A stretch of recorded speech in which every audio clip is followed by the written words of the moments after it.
Welcome to another video. So today we got a 2008 Hyundai Santa Fe and we're going to be replacing the front axle. So this is not a terribly hard job, and it's pretty much a maintenance thing. You know, they go bad in around 100,000 miles or whatever. So we're going to explain how to do it, and both sides are pretty much the same. One is a little bit longer, but you know, that really doesn't make a difference. So at any rate, what we're going to do, we're going to jump right into it. First thing we got to do is we're going to remove the brake caliper. Now there's two bolts, one here, one here. Then always take a pry bar and you pry out on it a little bit, and try to pry out on the metal, not the actual shoe, because there's almost always a lip here, and if you don't, you can't pull the caliper off. At any rate, some people do this, they leave the caliper on. You can. I like to just remove it, get it out of the way, get some extra room in there. But what we're going to do is we're going to go ahead and remove the caliper, and then we'll move on to the next step. Okay, with the brake caliper out of the way, next thing we want to do is remove the wheel speed sensor. Now this is another one, some people say just leave it alone. I don't see the point in damaging things, you know, I just like to move and get it out of the way. It's a number 10, so you just take one number 10 bolt out, and you got to wiggle it around a little bit, pull it out, and take it loose and get it out of the way. Next thing we have to do is we have to take this nut off.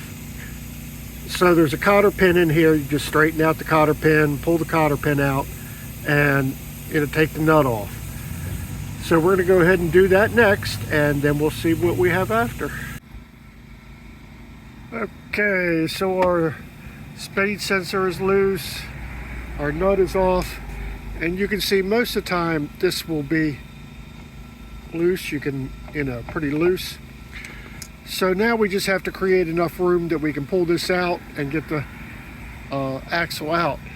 So what we have to do, we have to take these two bolts out here off of our strut, and then we pull this forward. When we do this forward, you'll see we'll be able to get this around enough to get it off. So we're going to do that next, and then we'll see what we got.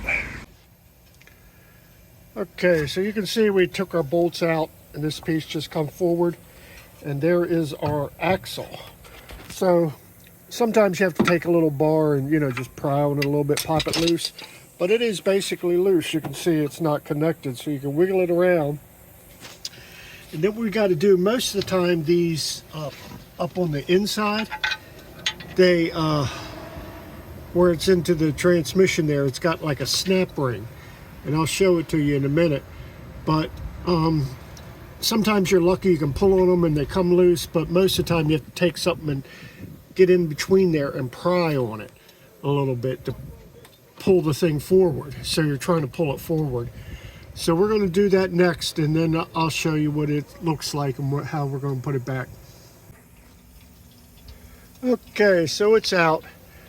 So you can see in there, so a little bit of transmission fluid will come out, so you put a pan underneath that or catch it, and then you're going to need to check your transmission fluid when you put it back, make sure it's good. But you can see here, you see it's got this little snap ring thing here. So that's kind of what holds it in place. So this one came out, I just banged on it, pulled it forward a couple times, slid on it, and it popped out.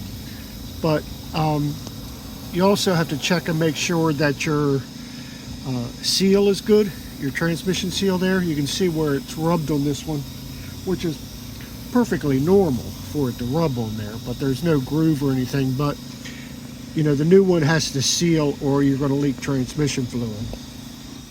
But as you can see, it's all pretty much there. Now, another thing I do is I put some anti-seize on here, just, to be doubly sure. Doesn't look like they put anything on from the factory. These are factory. But, you don't want this wedging up, and, next time you change it, you can't get it out. So that's why I just put a little bit of anti-seize on there. This, you just leave it alone, because it's going to have transmission fluid. It's going to be up until here, so that's all transmission fluid. So that's all good. So any rate, you stick this back in there, wedge it back in the hole, put your stuff back on there, and you're good to go. So I hope this helps you out. You know, be sure to subscribe. We got tons of videos on all kind of cars and stuff like that. Thank you for watching. You have a pleasant day.